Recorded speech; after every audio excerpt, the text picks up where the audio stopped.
Здравейте!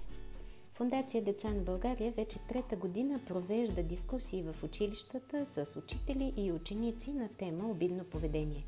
Това е една от кампаниите на фондацията, която цели подкрепата на етичното поведение и правилните отношения между ученици и учители, деца и родители, както и подобряване на цялостното поведение в обществото ни и съвестното отношение към учебния процес. Превенция и интервенция на обидното поведение. Това, което виждате, е карта, по която работим и провеждаме дискусиите, като осветяваме различни аспекти от поведението на учениците спрямо учители, спрямо връстници, спрямо по-малки. И коментирахме облеклото в училището. Наскоро в една от дискусиите с ученици от 9-ти клас, 16 годишни, имахме интересно наблюдение и смятаме, че то може да бъде полезно и може да послужи на много от нас. И какво искате да кажете, попита една ученичка? Нима това, че ходя по Анцук, ще ми пречи на ученето. Нали трябва да ни е удобно? И така всъщност ние разсъждавахме заедно, защо всъщност да е удобно и да ни е приятно не е най-важното, когато ходим на училище. Дадохме им следния пример. Представете си, че сте на работа в корпоративна бизнес компания и има ли значение как ходите облечени? Има ли значение дали отивате на работа с костюм, дали сте облечени по дънки или, както добави един ученик, сме по къси панталонки? Всички единодушно се съгласиха, но далеч не направиха връзката, че в училище по същия начин дрес-кода и начинът, по който се обличаме, има своето послание и излъчва отношение. Макар и не пряко обидно, дрес-кода и начинът, по който се обличаме, е форма на невербално общуване и е начин, по който учениците проявяват своето отношение не само към учебния процес, но и към самата институция училище. И така, ако ние поговорим с децата, говорим с учениците и им помагаме да си припомнят каква е целта на образованието, каква е целта на ходенето на училище, може би всички ще разберем повече за това, че начинът, по който се обличаме, би следвало да служи на целта.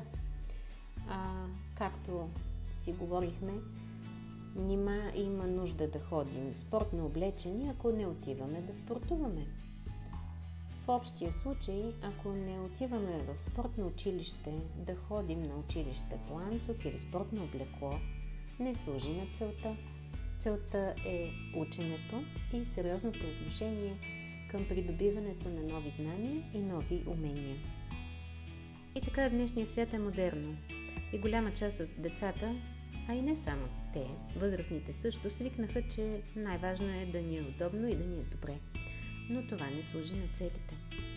И макар и вече малко училища да са с униформи и с задължителни изисквания към облеклото, наблюдава се, че истински по-добри резултати и качество на образованието придобиват онези ученици, които са възпитаници на училищата, където има по-строга дисциплина.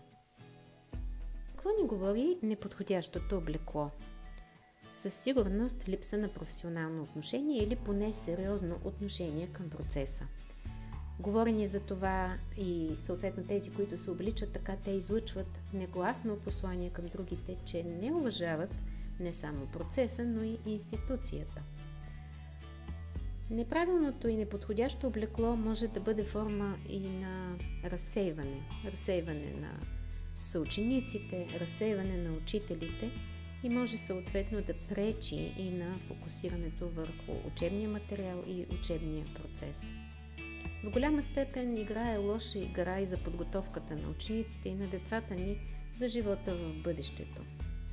Защото когато те се обличат правилно в училище, това ще им помага да се обличат по-правилно и в бъдещия си професионален живот и ангажименти и да се държат съответно, съобразно средата на общуване и целите на общуване.